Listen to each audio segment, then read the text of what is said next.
Грчката влада ја доби довербата. Ципрас се пофали пред пратениците дека не е признаена македонска нација и јазик, читајќи ја вербалната нота од македонското МНР.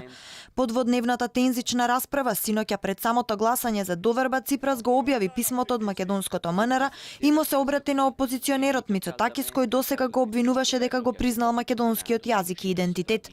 За грчкиот премиер писмото дојде во вистинскиот момент, па во собранието пред скоро 300 пратеници кажа дека соседите освен што го известиле за промената на уставот, имале и толкувачка изјава за јазикот и државјанството.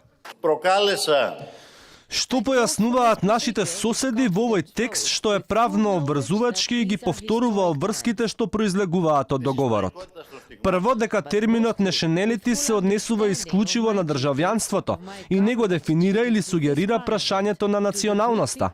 И второ, дека јазикот на нашите соседи, како што е споменато во договорот и е признат на конференцијата на Обединетите нации во 77-та, припаѓа на групата јужнословенски јазици. Сега што имате да порачате, господине Мицотакис? Или треба да побарате други аргументи или да му се придружите на господинот Каменос? Веднаш по обраќањето Ципрас ја доби довербата. Од 299 присутни, 151 пратени кренаа раце. За време на гласањето, кое не беше електронски, членовите на опозицијската Нова демократија иронично ракоплескаа на оние пратеници кои ја поддржаа владата. Предходно нивниот лидер Мицотакис побара предвремени парламентарни избори. Изборите се единственото решение за движење на земјата напред. Колку повеќе ќе продолжиме во оваа политичка темнина, толку повеќе нашата земја ќе тоне.